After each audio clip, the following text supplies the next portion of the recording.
pasión por la educación y cultura a todos los peruanos llega a sus hogares con Encuentro con la Ciencia, con el científico Modesto Montoya. Bienvenidos a Encuentro con la Ciencia. Gracias amigos por estar con nosotros en un nuevo Encuentro con la Ciencia. Estamos con el doctor Arturo Talledo, que es el jefe de este laboratorio, que nos va a explicar de qué se trata. Gracias, doctor Talledo, por recibirnos en su laboratorio. Ok. La primera pregunta que quisieran saber muchos estudiantes de investigación es un paso crucial. ¿Cómo decidió hacer lo que está investigando actualmente? ¿Qué fue lo que le animó a escoger este campo? Ya. A ver, lo que nosotros hacemos acá es preparar materiales por una técnica que se llama sputtering, ¿no? Todo comenzó cuando terminé mi bachillerato y comencé a hacer una tesis de licenciatura. Entonces en ese tiempo queríamos, lo más básico que se hace acá desde ese tiempo, estoy hablando de los 70, a finales de los 70, es celdas solares. En ese tiempo, con el profesor Valera, intentábamos hacer acá celdas solares en base a un material que se llama silicio amorfo, ¿no? Entonces comenzamos, pero él tenía un equipo que se llamaba método plasmático, le llamaba él solamente, o método de Weprech. Después encontramos en la literatura también el nombre para ese mismo técnica, para esa misma técnica. Pero yo comencé a viajar a países vecinos como Colombia, que ya estaban haciendo cosas de ese tipo también y otras. Entonces yo me encontré ya que una técnica, digamos, más generalizada para preparar materiales que recubren otros objetos, ¿no?, era la técnica de sputtering. Entonces yo me enteré allá que existía la técnica de sputtering y que se podía hacer con ella muchas cosas. Sí. O sea que el tema de cómo decidiste en realidad fue un poco inspirado porque Valera estaba avanzando en ese campo. Sí. Dirigido a aprovechar la energía solar con... Exacto, por ahí comenzamos, sí. O sea que fue una cosa, en este caso, de un profesor que conocía muy bien. Y usted luego tuvo que viajar. ¿Esperaba al inicio que tenía que viajar en este campo? Bueno, cuando uno es joven siempre le inquieta saber, mejor dicho, uno se inquieta por ver lo que hay en otro lado, ¿no? Entonces tenía curiosidad de ver qué se estaba haciendo por otro lado y comencé primero con viajes cortos a Colombia. Claro, después ya he hecho otras estadías más largas en el extranjero, en Europa, etcétera. Y casi siempre ligado a esta técnica, sputtering. Ahora, también la otra pregunta que se hacen los colegas, los amigos, es, una vez que decide eso, obviamente hay que escoger equipos, hay que... Estos son complejos, hay caros, baratos. ¿Cómo es que usted decidió adquirir los equipos que ahora tiene? Claro, nosotros comenzamos con un equipo bien rústico que yo mismo lo construí, ¿no? Porque tuve la suerte de que el decano Holger Valky en ese tiempo me nombrara como jefe de laboratorio de física general. Entonces tenía acceso a un montón de recovecos donde habían equipos abandonados. Se llama el gato en el despensero. Claro, me fui a un sótano donde habían varias cosas abandonadas. Entonces ahí conseguí cámaras de vacío, bombas de vacío. Entonces fui encontrando cosas con las cuales yo podía armar, ¿no? Habían técnicos, en ese tiempo habían buenos técnicos que me ayudaron a construir, por ejemplo, una fuente de alto voltaje. Acá mismo el técnico Matthews, el técnico Paucar, ¿no? Entonces fuimos haciendo cosas y construimos nuestro propio sistema. O sea que ustedes mismos construyeron sus equipos. Sí, nuestro primer equipo, el básico. Pero eso requiere mucha lectura, ¿no? Bueno, requiere lo básico, ¿cierto? No fue un equipo muy básico. Y luego tuve la suerte de conocer al profesor Bendor en una conferencia en la Universidad Católica y con él armamos proyectos y armamos un proyecto y conseguimos un financiamiento para un equipo ya más sofisticado, comercial, llave en mano. Y eso también interesa a la gente joven. Para conseguir eso tenías que haber hecho una propuesta de investigación. Claro, claro, o sea, nosotros ya sabíamos hacer sputtering y ya sabíamos lo que queríamos hacer. Vino el profesor Bendor y me dice, la Fundación Volkswagen puede ayudarte acá a conseguir fondos, hagamos un proyecto, escribamos algo. Tuvimos que escribir algo en base a lo que nosotros queríamos. Y logramos fondos para un equipo, un segundo equipo, digamos, ya intermedio. Es lo que le llaman la propuesta de investigación, o sea, tiene que tener un documento que convenza, en este caso a la Volkswagen, sí, para que te dé la plata. Ahora consiste que basta con llenar un montón de formularios en computadora, online, ¿no? Sí. Después hemos ganado un concurso, creo que ese ha sido el financiamiento más fuerte que tuvimos. En el 2013 ganamos un concurso FinCit y con ese concurso FinCit pudimos hacer todo lo que estamos haciendo ahora, ¿no? Y varias cosas estamos haciendo ahora y todo, digamos, se fortaleció con ese proyecto de FinCit. Ahora, después de eso, después que haces tus trabajos, que vamos a ver de qué se trataron, también los jóvenes se preguntan, al final uno tiene que hacer un informe de todo lo que ha hecho. Y es laborioso. El informe que yo escribí está escrito, puedo repartirlo más tarde cuando terminemos. ¿Sí? Entonces, te toma, digamos, unos 2, 3 días hasta una semana, pero si tú has estado metido en lo que has hecho, entonces no te cuesta mucho trabajo hacer. Si tú sabes lo que has hecho, entonces puedes sentarte en la computadora y redactar. Tienes resultados, ¿no? Porque el proyecto de FinCit, que comenzó en 2013, fue muy productivo para nosotros. Conseguimos con eso 3 tesis de maestría y 2 tesis de licenciatura. ¿Y alguna publicación? Conseguimos por lo menos un par de publicaciones. Pero eso ya más complicado, el informe. Un artículo es más complicado que hacer un informe. Ah, por supuesto. Yo, el informe nadie te lo revisa, no va a pares, no va a revisión por pares. Entonces, en cambio, un artículo sí. Los pares dicen si tu trabajo vale o no. Sí, exacto, eso es más difícil. Sí. Ese es más o menos el proceso, pero ahora vamos a lo concreto. ¿Qué cosa, uno de tus temas de investigación, por favor? A ver, nosotros voy a hablar de 2 temas. El fenómeno de sputtering primero. El fenómeno de sputtering es introducir esto. Imagínense que aquí hay una cámara de vacío encima de esto. Sacamos todo el aire, entonces quedamos acá a 10 a la menos 6 torr. 10 a la menos 6 torr, que significa más o menos 10 a la menos 9 veces la presión atmosférica, ¿cierto? Entonces, mucho vacío. Si una mosca hubiera ahí, revienta. Por supuesto. Entonces, una vez que tenemos vacío, introducimos argón y conectamos una fuente de alto voltaje entre y de acá, ¿no? Colocamos una fuente de alto voltaje y entonces también al mismo tiempo que conectamos la fuente de este voltaje, introducimos un material inerte. Habíamos sacado todo el aire, ahora introducimos un gas inerte, argón. Todo esto ya es argón, no a la presión atmosférica, que no reacciona con nada, ¿no? Argón. Entonces entramos argón y además el argón es fácil de ionizar. Entonces se ioniza el argón, luego siente el campo eléctrico. Entonces se ioniza, ya no tenemos átomos de argón, sino iones de argón, cargas positivas. Entonces esas cargas positivas van a golpear fuertemente que está a un potencial negativo. Entonces lo golpean y saca de acá material y forma un vapor. Bueno, y ese vapor tú lo puedes aprovechar para poner por aquí, a esta altura, por ejemplo, una pieza que tú quieras recubrir. Por ejemplo, esto, ¿no? Un vidrio para hacer espejos, ¿no? Y recubres los materiales. Esto, por ejemplo, es una pieza de acero que ha sido recubierta con nitruro de titanio. El nitruro de titanio tiene un aspecto que parece oro, ¿cierto? Entonces,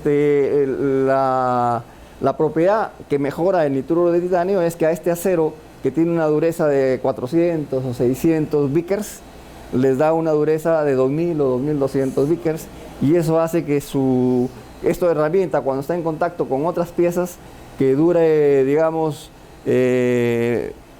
unos 10 días, pasa a durar unos 50 o 60 días de trabajo, digamos.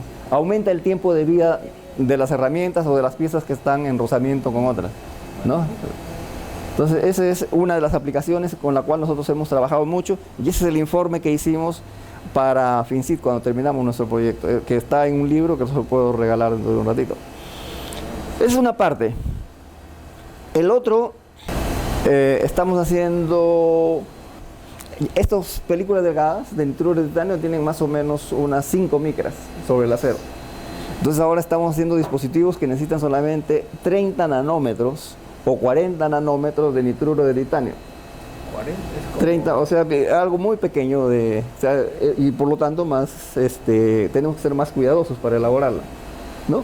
Y eso sirve como sensores biológicos, ¿no? Nuestra próxima exposición es una exposición en Roma, en una conferencia que se llama Fotónica y Progresos en la investigación en electromagnetismo, ¿no? Entonces, este nitruro de titanio, para hacer estos sensores biológicos, ¿no? Sensores biológicos basados en nitruro de titanio, se hacen con esta película delgada de 30 nanómetros. Entonces, hay un fenómeno que es físicamente muy poco común, solamente los especialistas, digamos, habrán unos 1000 especialistas en el mundo quizás que manejan los conceptos de plasmones. Plasmones son, en un metal, los electrones pueden vibrar, pueden desplazarse, oscilar, ¿no? Son oscilaciones, los plasmones son oscilaciones colectivas de los electrones, como un mar de electrones, como una ola que está un vaivén. Esos son los plasmones. Lo presentamos hace un año para una conferencia de Hopes. Entonces, los que aprenden un poquito de física general, todos comprenden el fenómeno de reflexión interna total. Todos recuerdan ese fenómeno, ¿cierto? En el fenómeno de reflectancia interna total tienen un prisma de vidrio y acá hay aire, entonces un material menos denso, un material más índice de refracción, bajo índice de refracción. Entonces, si tu ángulo de incidencia es pequeño, vas a tener un rayo reflejado y un rayo transmitido. Pero si tu ángulo crece y pasa de un cierto valor crítico, ángulo crítico se llama, entonces vas a tener solo rayo reflejado. Entonces, lo que ocurre con una piedra cuando tú lanzas al agua, a veces rebota, ¿no? Reflectancia interna total se llama, porque toda la luz que incide se refleja después de un cierto ángulo, ¿no? O sea que si tú mides acá un eje donde pones ángulo y acá pones reflectancia, después del ángulo crítico tienes una recta, una constante de reflectancia interna total, ¿cierto? Pero si tú le agregas acá una capita de metal, que normalmente los sensores que se venden comercialmente ahora son de oro, si tú pones oro allá, entonces 30 nanómetros de oro, entonces va a haber, después del ángulo crítico ya pasa, comienza a reflejar totalmente, pero en ese rango de ángulos donde debería haber reflexión interna total, ocurre una absorción, ¿no? Absorbe, para un ángulo determinado, absorbe luz, y entonces ya no ves nada de reflejado, no ves ni transmitido ni reflejado, todo es absorbido. ¿Por qué? Por los electrones del oro que comienzan a oscilar y formar plasmones. Los electrones absorben la energía para una cierta vector de onda. El ángulo de incidencia está relacionado con el vector de onda de esta onda que se propaga, se llama onda evanescente, que se propaga acá, ¿cierto? Entonces, ese es el oro, te da un pico bien agudo acá, después del ángulo crítico. Pero nosotros, como el nitruro de titanio se parece bastante al oro, nosotros dijimos, vamos a reemplazar el oro por nitruro de titanio y ver qué pasa. Entonces pasa esto, que no sale un piquito tan agudo como el oro, sino nos sale una absorción mucho mayor, completamente grande. Como la finalidad del oro era hacer sensores, y para eso necesitas picos bien agudos, para poder determinar las propiedades de la sustancia que vas a censar. Entonces esto no sirve para sensor porque tiene una absorción muy grande, ¿cierto? Entonces nosotros dijimos que vamos a ver qué pasa si nosotros le ponemos acá otro material dieléctrico, casi igualito que el vidrio, pero acá se llama película delgada de óxido de silicio. Entonces ponemos una película delgada de óxido de silicio y ¿qué va a pasar? Acá van a haber varias interferencias, ¿no? Y lo que pasa es esto de acá, ¿no? O sea que donde debería de haber totalmente absorción por el nitruro de titanio, aparecen ángulos para los cuales tú tienes bastante reflectancia. Entonces tienes esto, picos y reflectancias, ¿no? Y eso ya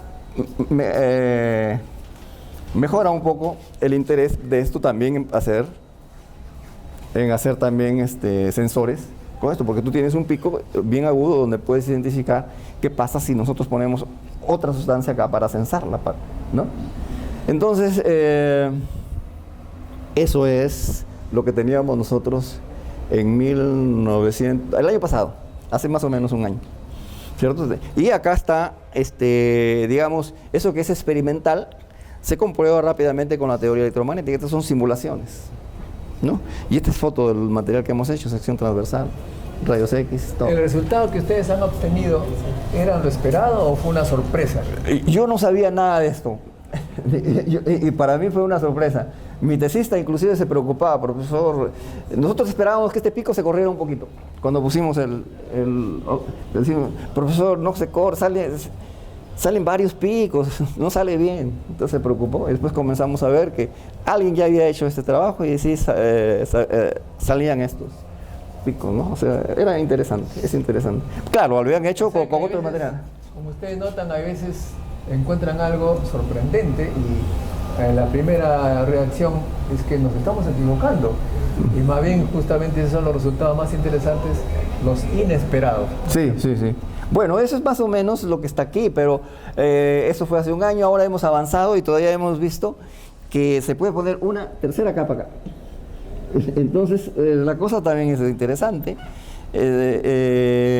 Lo que pasa es que este es un material, digamos, de bajo índice de refracción. Y si ponemos acá un material de alto índice de refracción, por ejemplo, óxido de niobio, y acá es aire también de bajo índice de refracción, entonces toda esa estructura bajo, alto, bajo índice de refracción, toda esa estructura forma una estructura de guía de onda, se llama, guía de onda plana. O sea que por esa estructura, por la parte de mayor índice de refracción, puede pasar la onda, solo a ciertas condiciones bien específicas. O sea, ¿qué significa eso? Que para un cierto ángulo, dentro de toda esta oscuridad, dentro de toda esta no reflectancia, para un cierto ángulo vas a tener un pico pero bien agudo. Estos picos son relativamente gruesos todavía. Un pico bien agudo pero de alta transmitancia, ¿no? Vas a tener un pico, y ese también es importante para censar, ¿no? Y sucede cuando acá se cumplen las condiciones de transmisión de un modo de guía, de onda, ¿no? Eso es más o menos todo lo que tenemos respecto a esto. Pero acá está funcionando la máquina, por lo menos lo que van a ver allá, si cada uno va tomando esta posición, va a ver allá la luz esa. Entonces tú dices que con esta... Está un poquito como a la derecha, ¿no? O sea que con este aparato tú estás haciendo materiales con propiedades interesantes que pueden ser aplicadas como sensores, dices tú. Sí, o sea, se puede aplicar desde propiedades mecánicas para que resistan desgaste en la industria metalmecánica, hasta se pueden hacer sensores finos de oro o de nitruro de titanio para detectar si un ADN es tuyo o es de la persona siguiente. Son muy finos los sensores de ADN que se hacen por esta técnica de plasmones, ¿cierto? Se llaman... Muy bien. SPR Sensors. Pueden buscar en Google SPR Sensor. Este es un láser, lo voy a enchufar.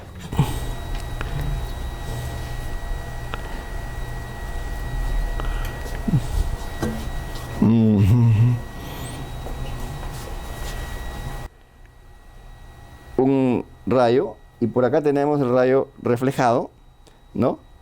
Se supone que por acá tenemos un rayo transmitido, ¿no? Cuando todavía no pasamos del ángulo crítico, ¿cierto? Hay los dos.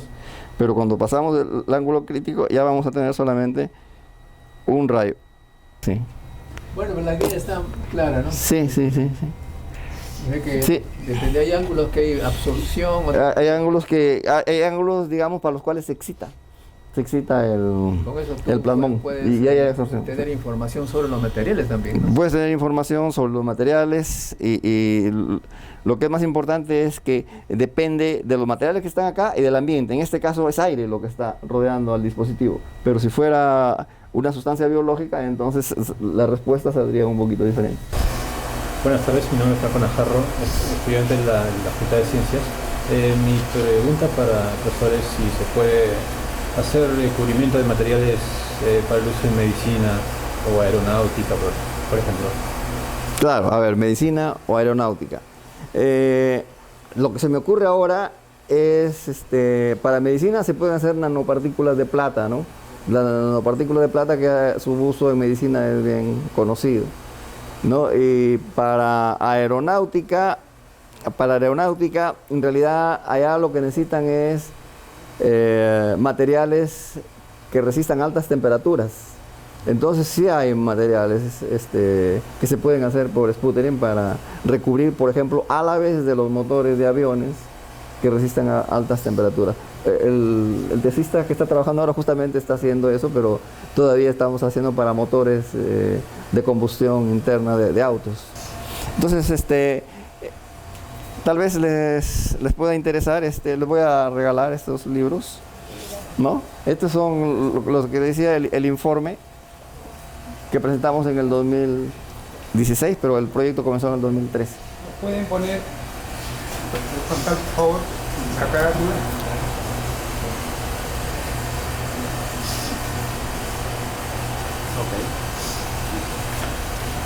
Ya, Bueno, agradecerle, profesor. ya, no hay de qué. Muchas gracias a ustedes también por su visita.